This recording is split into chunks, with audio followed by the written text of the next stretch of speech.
Hello विद्यार्थी मित्रांनो, आपण बघतोय नवोदयची एक्झाम जी की लवकरच येणार आहे. पण नवोदयच्या एक्झाम मध्ये काय काय असते, त्याचा पेपर पॅटर्न काय आहे हे आपल्याला माहित नाही. तेच आपण आता इथे जाणून घेणार आहोत. ए पासून झेड पर्यंत सगळी डिटेल माहिती मी तुम्हाला देणार आहे. फक्त राहा माझ्यासोबत. एक्झाम पॅटर्न काय असते, त्यात तुम्हाला बेसिक 3 प्रकारच्या वेगवेगळ्या एक्झाम तुम्हाला द्यायच्या आहेत. वेगवेगळ्या एक्झाम म्हणजे 3 पेपर नाहीयेत, पेपर एकच आहे. एकाच पेपर मध्ये आपल्याला 3 गोष्टी बघायच्या आहेत. कोणत्या कोणत्या? एक असणार आहे मेंटल एबिलिटी, दुसरी मॅथ्स आणि तिसरं लँग्वेज. आता लँग्वेज कोणत्या कोणत्या? 2 प्रकारच्या लँग्वेज, एक तर मराठी किंवा इंग्लिश. ते तुमच्यावर डिपेंड आहे, तुम्हाला कोणती लँग्वेज सोपी जाते ते तुम्हाला फॉर्म भरतानाच फील करावं लागेल. ते समोर मी तुम्हाला सांगणारच आहे. फॉर्म कशा पद्धतीने भरावा लागतो, केव्हा भरावा लागतो, त्यांच्या डेट्स काय असतात, ते सगळं आपण बघूच. त्याआधी आता मेंटल एबिलिटी मध्ये काय काय असतं आणि किती क्वेश्चन असतात. Number of question 40. ठीक आहे, 40 क्वेश्चन आणि त्याचे मार्क्स 50. असं कसं होईल? 1 मार्काचा जर का एक क्वेश्चन बघितला तर 40 असायला पाहिजे होते. एक क्वेश्चन 2 मार्कचा बघितला तर 80 असायला पाहिजे होते, 80 असायला पाहिजे होते. पण असं नाहीये. का? कारण एक क्वेश्चन हा 1.25 मार्क्सचा असेल, म्हणून इथे 50 मार्क आहेत. ठीक आहे, कळालं. दुसरा मॅथचे क्वेश्चन किती असणार आहेत? 20. आणि 20 क्वेश्चन मध्ये 25 मार्क्स, 25 मार्क असणार आहेत. हे पण सेम तसंच. एक क्वेश्चन किती मार्कचा? 1.25. आणि तिसराही तसंच लँग्वेज. आता 20 क्वेश्चन मध्ये 25 मार्क. हेही तसंच. एका प्रश्नाला 1.25 मार्क असणार आहेत.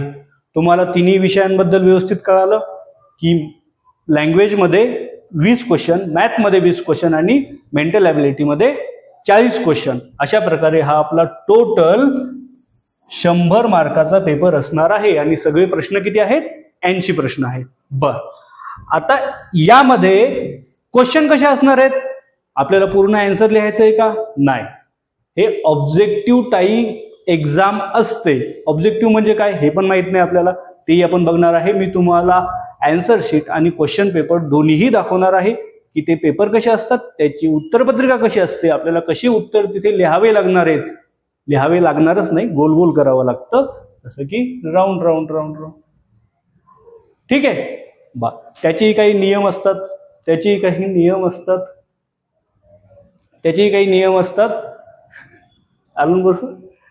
नियम असतात.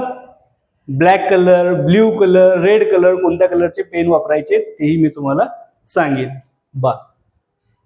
त्यामध्ये सगळ्यात महत्वाचं, आपल्याला या पूर्ण क्वेश्चन मध्ये निगेटिव्ह मार्क नसतात. म्हणजेच टोटल 80 प्रश्न जे आहेत ते 80चे 80 प्रश्न तुम्हाला सोडवायचेत.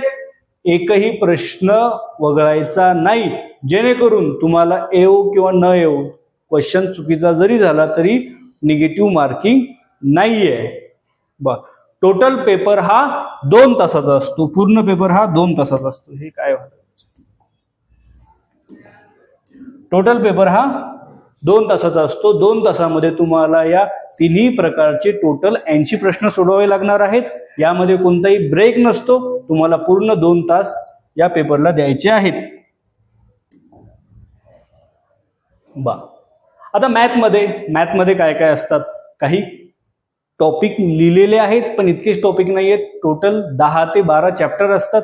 त्या चॅप्टरवर इन डिटेल आपण सिरीज लॉन्च करणार आहोत. त्या सिरीज मध्ये मी तुम्हाला प्रत्येक चॅप्टर वाईज व्यवस्थित इन डिटेल मार्गदर्शन करणार आहेच. जस्ट फक्त तुमच्या इंट्रोडक्शन साठी काही टॉपिक लिहिलेले आहेत, तुम्ही बघू शकता. ठीक आहे. जसा मॅथचा पेपर असणार, सुरू झालं. लँग्वेज मध्ये काय असणार आहे मी सांगितलं तुम्हाला. मराठी आणि इंग्लिश 2 पैकी आपण कोणतेही चूज करू शकतो. त्यामध्ये काय असणार आहेत? आपल्याला 4 पॅरेग्राफ येणार आहेत, म्हणजे 4 पॅसेज वेगवेगळे, आणि त्या पॅरेग्राफ मधून आपल्याला 5 प्रश्न सोडवायचे आहेत. त्या 5 प्रश्नामध्ये काय असणार आहे? सगळे आन्सर त्या पॅरेग्राफ मध्येच लपलेले असतात. फक्त तुम्हाला मग त्याचा अभ्यास कसा करायचा आणि काय करायचा, कोणत्या पद्धतीने प्रश्न येतात त्याच्यात ग्रामरही असतं, त्याच्यात समानार्थी शब्द, विरुद्धार्थी शब्द ते कसे शोधायचे, कारण आपण तर छोटी छोटी मुलं आहोत. बघायला खूप सोपं वाटतं की सर पॅराग्राफ एक वाचायचं आणि उत्तर द्यायचं, पण असं नसते.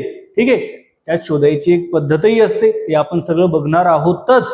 आणि विशेष म्हणजे 20 प्रश्नामधून आपल्याला 20च्या 20 बरोबर कसे येतील याची प्रॅक्टिस करायची आहे, आणि ती आपण प्रॅक्टिसही करून घेणार आहोत. नंतर आपल्याला बघायचे मेंटल ॲबिलिटी म्हणजेच बुद्धिमत्ता. बुद्धिमत्तेत काय असणार आहे याचा अंदाज तर तुम्हाला असेलच. तरीही छोटेसे टॉपिक तुम्ही बघून घ्या. Odd man out. ठीक आहे, 4 आकृत्या असतील वेगवेगळ्या, त्याच्यातली एक आकृती कोणती वेगळी आहे ना.